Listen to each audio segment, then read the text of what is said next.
चोळी मागितली म्हणा. थोडासा का अभ्यास करायला पाहिजे. महाराज कथाकाराने सुद्धा चोळी नाही मागितली, फक्त हरिण मागितला. भगवान परमात्म्याने आपल्या धनुष्याला बाल जोडला आणि नाना इकडे या ना तुम्ही. आता ह्याच्यातला राम कोण आहे? हरणाच्या पाठीमागं पाठवा.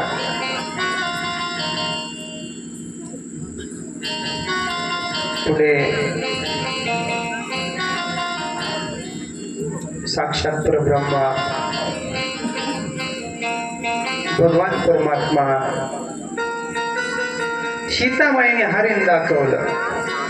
झोपडीतून दाखवी सीता मृग नयना, झोपडीतून दाखवी सीता मृग नयना.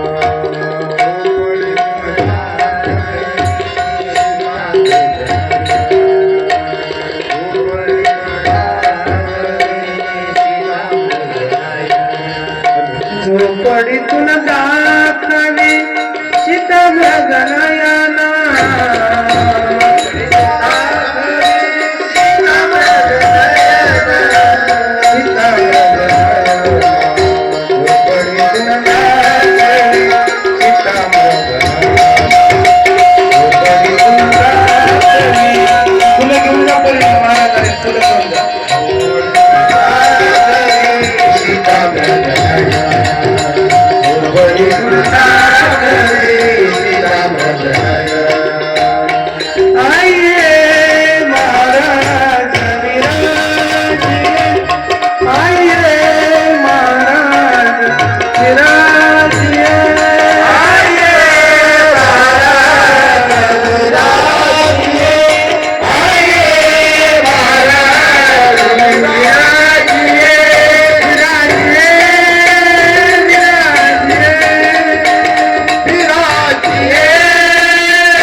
परमश्री परम आदरणीय ज्येष्ठ गुरुबंधू राजेश्वरानंदजी महाराज यांनी आपल्याला आज भेट दिली. लक्षात घ्या बर का महाराज. आम्ही काय केलं, दररोज एक संतांची भेट ठेवली कथेमध्ये.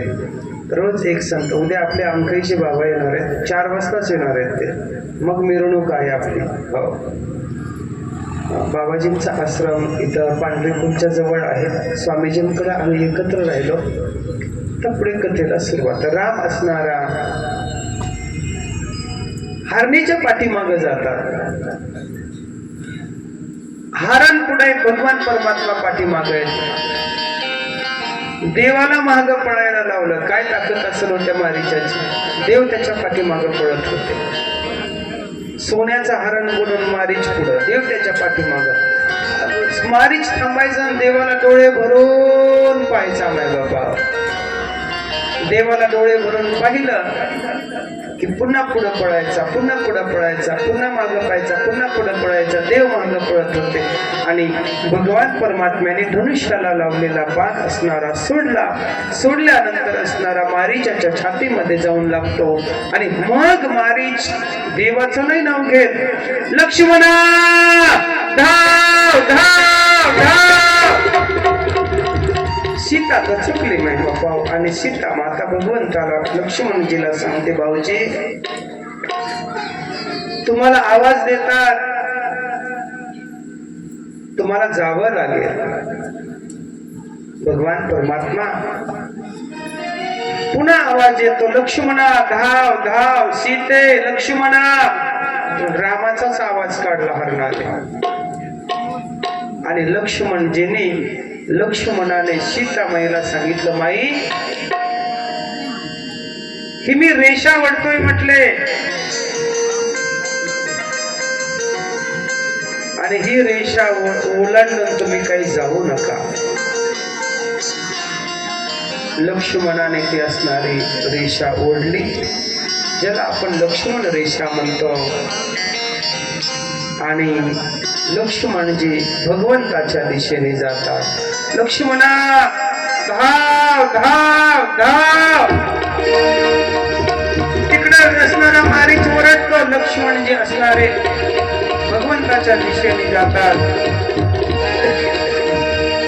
आणि भगवान परमात्मा त्या ठिकाणी मनामध्ये विचार करतात. आणि मारीचाचा आवाज होता, देव असणारा त्या ठिकाणी भगवान परमात्मा आणि लक्ष्मणाची भेट होते. पाहतात तर तिथं मारीच असणारा मरण पावलेला होता. मारीच नावाच्या राक्षसाचा देवाने उद्धार केला. माई बापा, इकडे मारीचाचा जेव्हा उद्धार होतो त्यावेळेस इकडे रावणाने चढवून साधू वेश आपल्या अंगावरी अलग निरंजन. सीतामाईच्या कुटियाच्या जवळ त्याने नसणारे हात मारली. आणि सीतामाईला रावण कशासाठी आला होता, सीतामाईला उचलून न्यायचं होतं. म्हणून सीतामाईच्या कुटियासमोर पंचवटीमध्ये असणारे हाक मारले रावणाने. सीतामाईला वाटलं, आता तुम्हाला सांगतो, खऱ्या साधूपेक्षा डुप्लिकेट साधू लय रंगरंगोटी करतात. ठीक आहे बाबा, खऱ्या साधूपेक्षा बघा तुम्ही ते जोशाचे लोक येतात बघा मागायला तुमच्या मळ्यामध्ये. आता आमच्यापेक्षा किती रंगरंगोटी करतात ते. संध्याकाळी मासे धरतात. खोट खऱ्या साधूपेक्षा खोटी माणसं जास्त असणारे नटापटा करत असतात. आणि मग पुढे रावण असणारा सीतामाईच्या अंगणामध्ये येऊन हाक मारतो, अलग निरंजन. सीतामाईने असणारे आपल्या सुपामध्ये सीतामाईने असणारा भिक्षा आणली. अलग निरंजन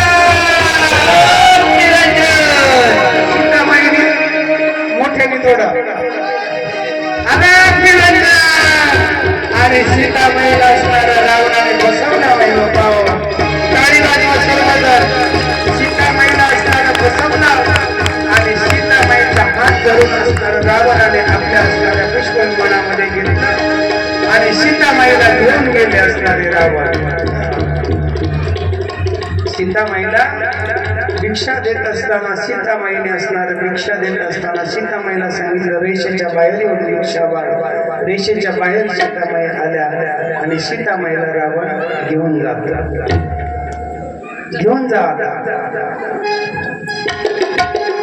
श्रीराम जय राम जय जय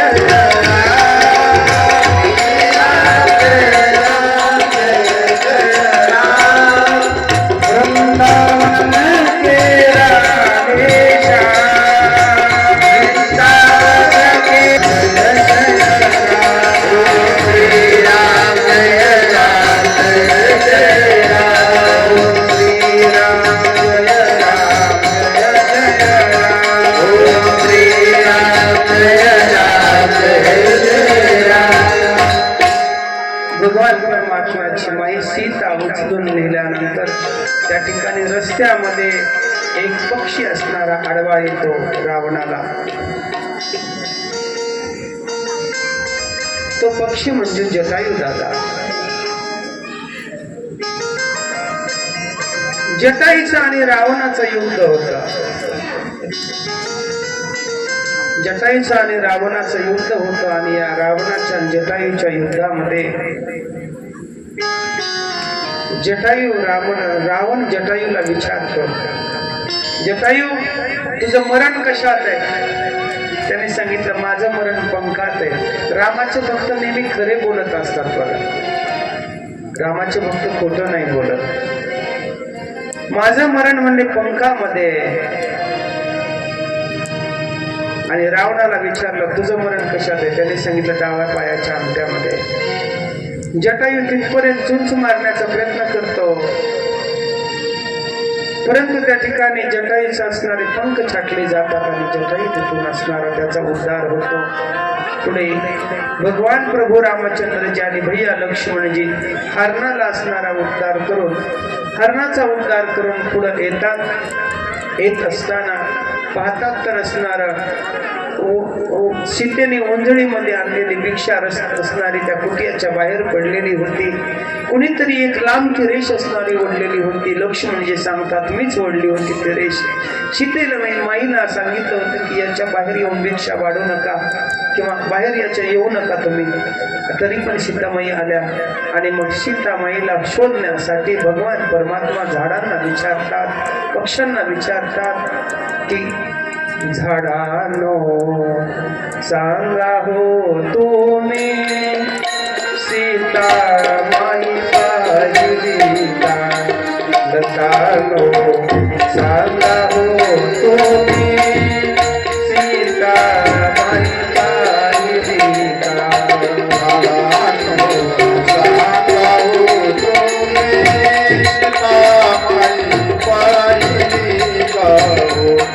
झाडांनो सांगा हो तुम्ही सीता माई पाहिली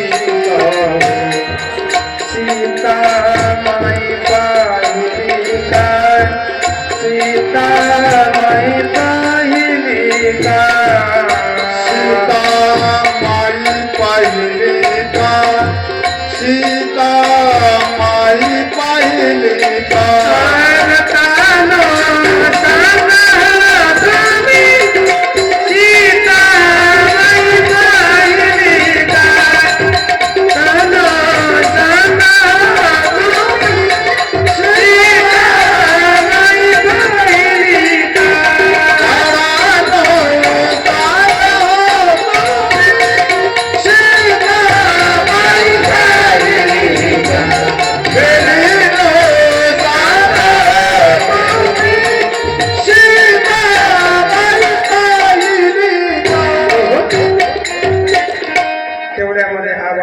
श्रीराम जय जय राम. लक्ष्मण भैया प्रभूजीला सांगतात प्रभूजी कोणाचा तरी आवाज येतोय. ते जटायू दादा धरणीला पडलेले होते. जटायू दादाच्या मुखामध्ये श्रीराम जय जय राम, श्रीराम जय जय राम. आणि जटायू दादाचं डोकं भगवंताने मांडीवर घेतलं. भगवंत म्हणतात जटायू असं घडलं. जटायू दादाने सांगितलं बाबा देवा सीतामाईला असं रावण उचलून घेऊन जात असताना मी त्याच्या बरोबर युद्ध केलं आणि त्याने माझी अवस्था केली, मला फसवलं. मी त्याला सांगितलं माझं मरण पंखात आहे, त्याने माझे पंख छाटले देवा. प्रभूजी म्हणतात जटायू दादा तुम्हाला आता जगायचे का? आणि जटायू म्हणतो नाही, याच्यापेक्षा मोठं भाग्य काय असेल? देवाच्या मांडीवर मरण याच्यासाठी केला होता अट्टहास. शेवटचा दिवस गोड व्हावा. देवाच्या मांडीवर मरण. जटायू दादाला भगवंत विचारतात काही इच्छा आहे का? ते म्हणे इच्छा काहीच नाही, फक्त सर्व तीर्थाचं मला पाणी प्यायचंय. तुम्ही कधी नाशिकला गेले तर टाकेर नावाचं गाव आहे आणि भगवंताच्या मांडीवर असणार जटायू दादाने शेवटचा श्वास घेतला. श्रीराम जय जय राम, श्रीराम जय जय राम. ओम श्रीराम जय जय राम, श्रीराम जय जय राम. ओम श्रीराम जय जय राम.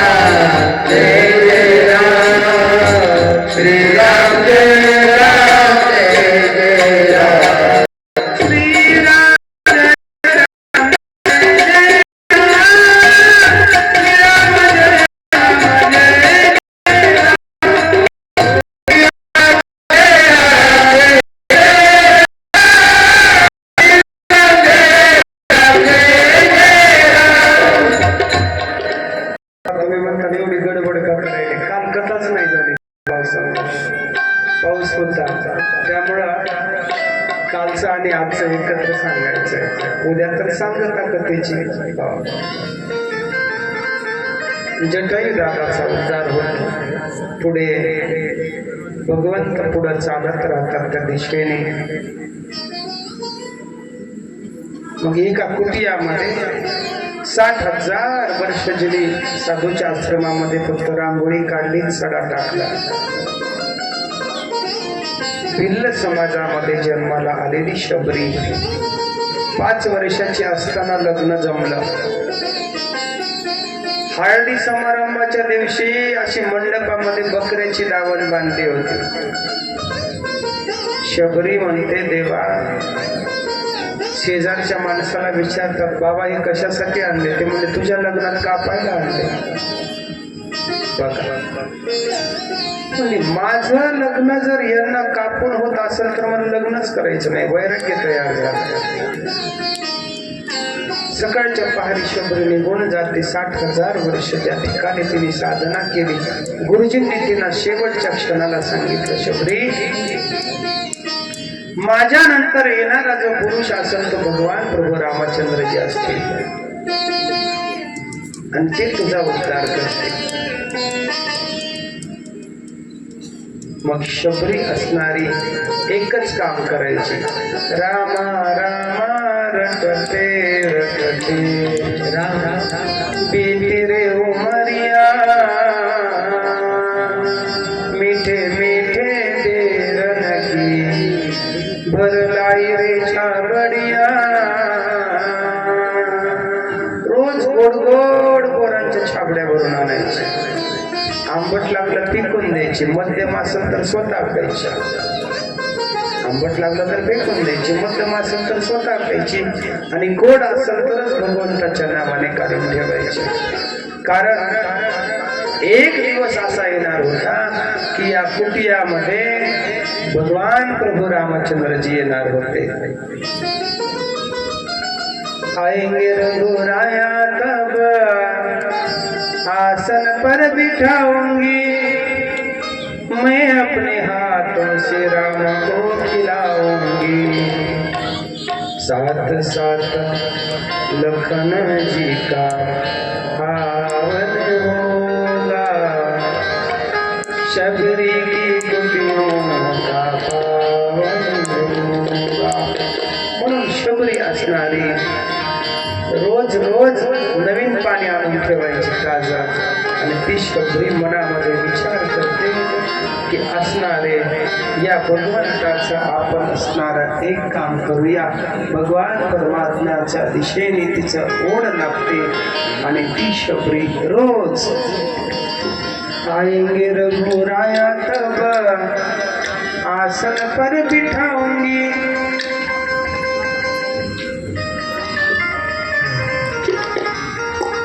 रोज अंगण सजवायचं.